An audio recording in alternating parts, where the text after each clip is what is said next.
ಎಲ್ಲರಿಗೂ ನಮಸ್ಕಾರ. ಇನ್ಫಾರ್ಮೇಷನ್ ವರ್ಲ್ಡ್ಗೆ ಸ್ವಾಗತ. ಈ ಹಿಂದೆ ನಡೆದಿರುವಂತಹ ಕೆಲವೊಂದಿಷ್ಟು ಪ್ರಶ್ನೆಗಳನ್ನು ಇಲ್ಲಿ ವಿಶ್ಲೇಷಣೆ ಮಾಡ್ತಾ ಇದ್ದೀನಿ. ಪ್ರಶ್ನೆ 1, ಹೈಡ್ರೋಪೋನಿಕ್ಸ್ ಎಂದರೆ ಅಂಥೇಳಿ ಒಂದು ಕ್ವಶನ್ ಇದೆ. ಇದರ ಉತ್ತರ ಆಪ್ಷನ್ ಎ, ಮಣ್ಣಿನ ಬದಲಿಗೆ ನೀರು ಆಧಾರಿತ ಪೋಷಕಾಂಶಗಳಿಂದ ಸಸ್ಯಗಳನ್ನು ಬೆಳೆಯುವುದು. ಆಪ್ಷನ್ ಬಿ, ಕಸಿ ಸಸ್ಯ. ಆಪ್ಷನ್ ಸಿ, ತರಕಾರಿಗಳ ಅಧ್ಯಯನ. ಆಪ್ಷನ್ ಡಿ, ಮಣ್ಣಿನ ಸಂರಕ್ಷಣೆ ಅಂಥೇಳಿ ಆಪ್ಷನ್ಸ್ ಇದೆ. ಇದರಲ್ಲಿ ಉತ್ತರ ಬಂದು ಆಪ್ಷನ್ ಎ, ಮಣ್ಣಿನ ಬದಲಿಗೆ ನೀರು ಆಧಾರಿತ ಪೋಷಕಾಂಶಗಳಿಂದ ಸಸ್ಯಗಳನ್ನು ಬೆಳೆಯುವುದು ಆಗಿದೆ ಅಂಥೇಳಿ ನಾವು ನೋಡ್ತೀವಿ.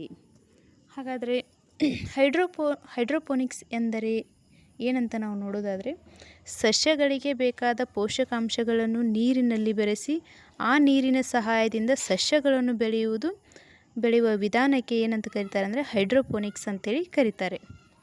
ಹಾಗಾದರೆ ಹೈಡ್ರೋಪೋನಿಕ್ಸ್ನ ಲಕ್ಷಣಗಳನ್ನು ನಾವು ನೋಡೋದಾದರೆ, ಇದರ ಲಕ್ಷಣ ಏನಂತಂದರೆ, ಇದಕ್ಕೆ ಜಾಸ್ತಿ ಮಣ್ಣು ಬೇಕಾಗಿಲ್ಲ. ಯಾವುದೇ ರೀತಿ ಮಣ್ಣನ್ನು ಇಲ್ಲಿ ಬಳಸೋ ಹಾಗಿಲ್ಲ. ಆಮೇಲೆ ಇದಕ್ಕೆ ಕಡಿಮೆ ನೀರಿನ ಅವಶ್ಯಕತೆ ಇದೆ. ಬೆಳೆ ಬೇಗ ಬರುತ್ತದೆ ಮತ್ತು ಸಣ್ಣ ಜಾಗದಲ್ಲಿಯೂ ಕೂಡ ಈ ಕೃಷಿಯನ್ನು ಮಾಡಬಹುದು. ಆಮೇಲೆ ಕೀಟ ಅಥವಾ ರೋಗಗಳು ಇದಕ್ಕೆ ಕಡಿಮೆಯಾಗಿರುತ್ತವೆ.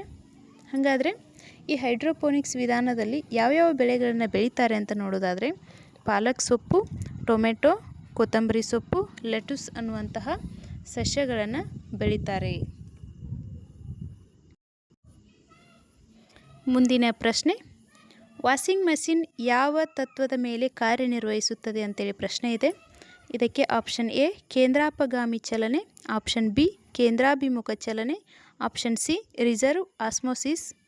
ಆಪ್ಷನ್ ಡಿ, ಪ್ರಸರಣ ಅಂಥೇಳಿ ಆಪ್ಷನ್ಸ್ ಇದೆ. ಇದಕ್ಕೆ ಸರಿಯಾದ ಉತ್ತರ ಯಾವುದಂತಂದರೆ ಕೇಂದ್ರಾಪಗಾಮಿ ಚಲನೆ ಅಂಥೇಳಿ ನಾವು ನೋಡ್ತೀವಿ. ಯಾವುದಂದರೆ ಕೇಂದ್ರಾಪಗಾಮಿ ಚಲನೆ ಅಂಥೇಳಿ ನೋಡ್ತೀವಿ. ಇದು ಯಾವ ರೀತಿ ಕಾರ್ಯವನ್ನು ನಿರ್ವಹಿಸ್ತದೆ ಅಂತ ನೋಡೋದಾದರೆ, ವಾಷಿಂಗ್ ಮಷಿನ್ನ ಫಿನ್ ಮಾಡಿದಾಗ ಬಟ್ಟೆಗಳನ್ನು ವೇಗವಾಗಿ ತಿರುಗಿಸಲಾಗುತ್ತದೆ ಮತ್ತು ಈ ತಿರುವಿಕೆಯಿಂದಾಗಿ ಕೇಂದ್ರಾಪಗಾಮಿ ಬಲ ಉಂಟಾಗಿ ಬಟ್ಟೆಯಲ್ಲಿರುವ ನೀರು ಹೊರಗೆ ತಳ್ಳಲ್ಪಡುತ್ತದೆ.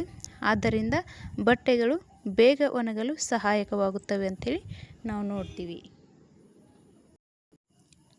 ಮುಂದಿನ ಪ್ರಶ್ನೆ, ಮೈಬೋಮಿಯನ್ ಗ್ರಂಥಿಯು ಡ್ಯಾಶ್ರಲ್ಲಿ ಕಂಡುಬರುತ್ತದೆ ಅಂಥೇಳಿ ಪ್ರಶ್ನೆ. Option A, kiwi. Option B, ಮೂಗು. ಆಪ್ಷನ್ ಸಿ, ಚರ್ಮ. ಆಪ್ಷನ್ ಡಿ, ಕಣ್ಣು ಅಂಥೇಳಿ ನಾವು ನೋಡ್ತೀವಿ. ಇದರಲ್ಲಿ ಸರಿಯಾದ ಉತ್ತರ ಯಾವುದಂತಂದರೆ ಕಣ್ಣು ಅಂಥೇಳಿ. ಹಾಗಾದರೆ ಈ ಮೈಬೋಮಿಯನ್ ಗ್ರಂಥಿಯು ಯಾವ ರೀತಿ ಕಾರ್ಯವನ್ನು ನಿರ್ವಹಿಸ್ತದೆ ಅಂತ ನೋಡೋದಾದರೆ, ಕಣ್ಮುಚ್ಚಿನ ಒಳಭಾಗದಲ್ಲಿ ಇರುವಂತಹ ವಿಶೇಷ ಗ್ರಂಥಿ ಇದಾಗಿದೆ. ಇವು ತೈಲವನ್ನು ಸ್ರವಿಸಿ ಕಣ್ಣಿನ ಮೇಲ್ಮೈ ತೇವವಾಗಿರಲು ಸಹಾಯ ಮಾಡುತ್ತದೆ ಮತ್ತು ಕಣ್ಣೀರು ಬೇಗ ಒಣಗದಂತೆ ಇದು ಕಾಯುತ್ತದೆ ಅಂಥೇಳಿ ನಾವು ನೋಡ್ತೀವಿ. ಮುಂದಿನ ಪ್ರಶ್ನೆ, ಆಟೋಮೊಬೈಲ್ಗಳಲ್ಲಿ ಹೈಡ್ರಾಲಿಕ್ ಬ್ರೇಕ್ ಯಾವ ತತ್ವದ ಮೇಲೆ ಕಾರ್ಯನಿರ್ವಹಿಸುತ್ತದೆ ಅಂಥೇಳಿ ಪ್ರಶ್ನೆ ಇದೆ. ಆಪ್ಷನ್ ಎ, ಪಾಸ್ಕಲ್ ನಿಯಮ. ಆಪ್ಷನ್ ಬಿ, ಆರ್ಕಿಮಿಡೀಸ್ ತತ್ವ. ಆಪ್ಷನ್ ಸಿ, ನ್ಯೂಟನ್ ಚಲನೆಯ ನಿಯಮ. ಆಪ್ಷನ್ ಡಿ, ಬರ್ನೂಲಿ ತತ್ವ ಅಂಥೇಳಿ ನೋಡ್ತೀವಿ. ಇದರಲ್ಲಿ ಸರಿಯಾದ ಉತ್ತರ ಯಾವುದಂತಂದರೆ ಪಾಸ್ಕಲ್ ನಿಯಮ ಅಂಥೇಳಿ ಸರಿಯಾದ ಉತ್ತರವಾಗಿದೆ. ಹಾಗಾದರೆ ಈ ಪಾಸ್ಕಲ್ ನಿಯಮ ಏನನ್ನು ಹೇಳ್ತೈತಿ ಅಂತ ನೋಡೋದಾದರೆ, ಹೈಡ್ರಾಲಿಕ್ ಬ್ರೇಕ್ನಲ್ಲಿ ಬ್ರೇಕ್ ಪೆಡಲ್ ಒತ್ತಿದಾಗ ಬ್ರೇಕ್ ದ್ರವದ ಮೂಲಕ ಒತ್ತಡ ಚಕ್ರಗಳ ಬ್ರೇಕ್ಗಳಿಗೆ ಸಾಗುತ್ತದೆ ಮತ್ತು ವಾಹನ ನಿಲ್ಲುತ್ತದೆ ಅಂಥೇಳಿ ಪಾಸ್ಕಲ್ ನಿಯಮ ಹೇಳುತ್ತದೆ. ಹಾಗಾದರೆ ಆಪ್ಷನ್ ಬಿ, ಆರ್ಕಿಮಿಡೀಸ್ ತತ್ವದ ಬಗ್ಗೆ ನಾವು ನೋಡೋದಾದರೆ, ವಸ್ತು ನೀರಿನಲ್ಲಿ ಹಾಕಿದಾಗ ಅದು ಸ್ವಲ್ಪ ತೂಕ ಕಳೆದುಕೊಂಡಂತೆ ಕಾಣುತ್ತದೆ, ಏಕೆಂದರೆ ನೀರು ಅದನ್ನು ಮೇಲಕ್ಕೆ ತಳ್ಳುವಂತೆ ಭಾಸವಾಗುತ್ತದೆ. ಆಪ್ಷನ್ ಸಿ, ನ್ಯೂಟನ್ ಚಲನೆಯ ನಿಯಮದ ಬಗ್ಗೆ ನೋಡೋದಾದರೆ, ಮೊದಲನೇ ನಿಯಮ ಏನಂದರೆ ಜಡತ್ವದ ಬಗ್ಗೆ ಹೇಳುತ್ತದೆ. ಎರಡನೇ ನಿಯಮ ಏನು ಹೇಳ್ತದೆ ಅಂದರೆ F=m × a ಅಂಥೇಳಿ ಹೇಳುತ್ತದೆ. ಮೂರನೇ ನಿಯಮ ಏನು ಹೇಳುತ್ತದೆ ಅಂದರೆ ಕ್ರಿಯೆಗೆ ತಕ್ಕ ಪ್ರತಿಕ್ರಿಯೆಯ ಬಗ್ಗೆ ನ್ಯೂಟನ್ ಚಲನೆಯ ಮೂರನೆಯ ನಿಯಮ ಹೇಳುತ್ತದೆ. ಹಾಗಾದರೆ ಆಪ್ಷನ್ ಡಿ ಬರ್ನೂಲಿ ತತ್ವದ ಬಗ್ಗೆ ನೋಡೋದಾದರೆ, ವೇಗ ಹೆಚ್ಚಾದರೆ ಒತ್ತಡ ಕಡಿಮೆಯಾಗುತ್ತದೆ, ವೇಗ ಕಡಿಮೆ ಇದ್ದರೆ ಒತ್ತಡವು ಹೆಚ್ಚಾಗುತ್ತದೆ ಅಂಥೇಳಿ ಬರ್ನೂಲಿ ತತ್ವ ಹೇಳುತ್ತದೆ. ಮುಂದಿನ ಪ್ರಶ್ನೆ, ಕೆಳಗಿನ ಯಾವ ಪದಾರ್ಥವು ನೀರಿನಲ್ಲಿ ಕರಗಿದಾಗ ಶಾಖವನ್ನು ವಿಕಸನಗೊಳಿಸುತ್ತದೆ ಅಂಥೇಳಿ ಪ್ರಶ್ನೆ ಇದೆ. Option A potassium nitrate, option B sodium chloride, option C sodium carbonate, option D calcium oxide ಅಂಥೇಳಿ ಆಪ್ಷನ್ಸ್. ಇದಕ್ಕೆ ಸರಿಯಾದ ಉತ್ತರ ಯಾವುದಂತಂದರೆ ಕ್ಯಾಲ್ಸಿಯಂ ಆಕ್ಸೈಡ್ ಅಂಥೇಳಿ ನಾವು ನೋಡ್ತೀವಿ. ಇದು ಆಪ್ಷನ್ ಎದ ಬಗ್ಗೆ ನಾವು ನೋಡೋದಾದರೆ, ಬಿಳಿಯ ಬಣ್ಣದ್ದು ಪೊಟ್ಯಾಸಿಯಂ ನೈಟ್ರೇಟ್ ನೀರಿನಲ್ಲಿ ಸುಲಭವಾಗಿ ಕರಗುತ್ತದೆ. ಇದನ್ನು ಸಾಲ್ಟ್ ಫೀಟರ್ ಅಂಥೇಳಿ ಕರೀತಾರೆ. ಆಪ್ಷನ್ ಡಿ ಕ್ಯಾಲ್ಸಿಯಂ ಆಕ್ಸೈಡ್ ಬಗ್ಗೆ ನೋಡೋದಾದರೆ, ಇದು ನೀರಿನೊಂದಿಗೆ ತೀವ್ರವಾಗಿ ವರ್ತಿಸಿ ಕ್ಯಾಲ್ಸಿಯಂ ಹೈಡ್ರಾಕ್ಸೈಡನ್ನು ಉತ್ಪತ್ತಿ ಮಾಡುತ್ತದೆ. ಇದನ್ನು ಬಹಿರೋಷ್ಣಕ ಕ್ರಿಯೆಗಳು ಎಂದು ಕರೆಯುತ್ತಾರೆ. ಹಾಗಾದರೆ ಪೊಟ್ಯಾಸಿಯಂ ನೈಟ್ರೇಟನ್ನು ಎಲ್ಲಿ ಬಳಕೆ ಮಾಡ್ತಾರೆ ಅಂತ ನೋಡೋದಾದರೆ, ಗೊಬ್ಬರವನ್ನು ತಯಾರಿಸಲು ಮತ್ತು ಪಟಾಕಿ ಸ್ಫೋಟಕ ಮಾಡಲು, ಆಮೇಲೆ ಆಹಾರ ಸಂರಕ್ಷಣೆ ಮಾಡಲು ಗನ್ ಪೌಡರ್ಗಳಲ್ಲಿ ಪೊಟ್ಯಾಸಿಯಂ ನೈಟ್ರೇಟನ್ನು ಬಳಸಲಾಗುತ್ತದೆ. ಮುಂದಿನ ಪ್ರಶ್ನೆ, ಕೆಳಗಿನ ಯಾವುದು ಕೃತಕ ಸರೋವರವಾಗಿದೆ ಅಂತೇಳಿ ಪ್ರಶ್ನೆ ಇದೆ. Option A Kodaikanal, option B Kolleru Andhra Pradesh, option C Nainital Uttarakhand, option D Renuka Himachal Pradesh ಅಂತೇಳಿ ಆಪ್ಷನ್ಸ್ ಇದೆ. ಇದರಲ್ಲಿ ಸರಿಯಾದ ಉತ್ತರ ಯಾವುದಂತಂದರೆ ಕೊಡೈಕೆನಾಲ್ ತಮಿಳುನಾಡು ಅಂಥೇಳಿದೆ. ಹಾಗಾದರೆ ತಮಿಳುನಾಡಿನಲ್ಲಿ ಕೊಡೈಕೆನಾಲ್ ಯಾವ ಜಿಲ್ಲೆಯಲ್ಲಿದೆ ಅಂತ ನೋಡೋದಾದರೆ, ದಿಂಡಿಗಲ್ ಅನ್ನುವಂಥ ಜಿಲ್ಲೆಯಲ್ಲಿ 1863ರಲ್ಲಿ ಇದು ಸ್ಥಾಪನೆ ಆಗುತ್ತೆ.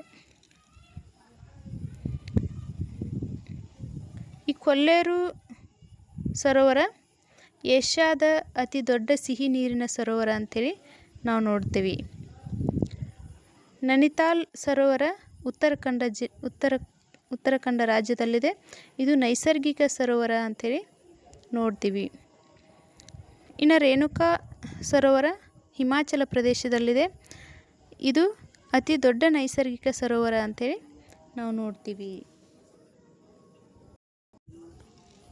ಮುಂದಿನ ಪ್ರಶ್ನೆ, ಸಿಮ್ಲಿಪಾಲ್ ಜೈವಿಕ ಕಾಯ್ದಿಟ್ಟ ಅರಣ್ಯ ಯಾವ ರಾಜ್ಯದಲ್ಲಿದೆ ಅಂತೇಳಿ ಪ್ರಶ್ನೆ.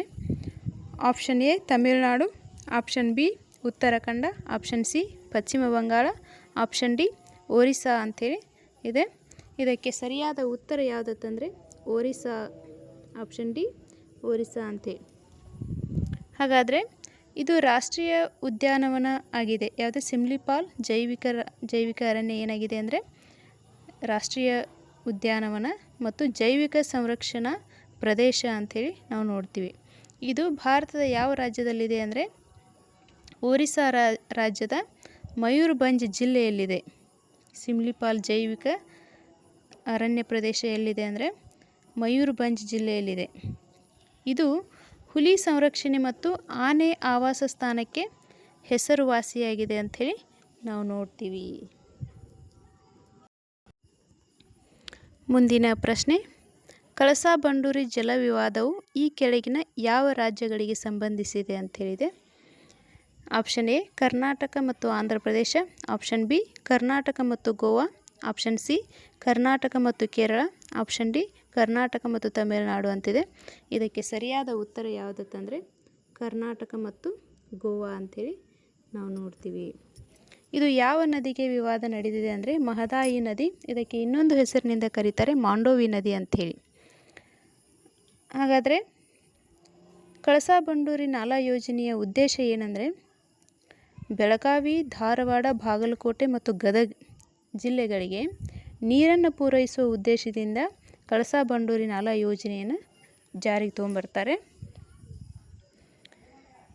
ಇದು ಯಾವ್ಯಾವ ರಾಜ್ಯಗಳ ನಡುವೆ ವಿವಾದ ಇದೆ ಅಂತ ನೋಡೋದಾದರೆ ಮಹಾರಾಷ್ಟ್ರ, ಕರ್ನಾಟಕ ಮತ್ತು ಗೋವಾ ರಾಜ್ಯಗಳ ನಡುವೆ ವಿವಾದವನ್ನು ನಾವು ನೋಡ್ತೀವಿ.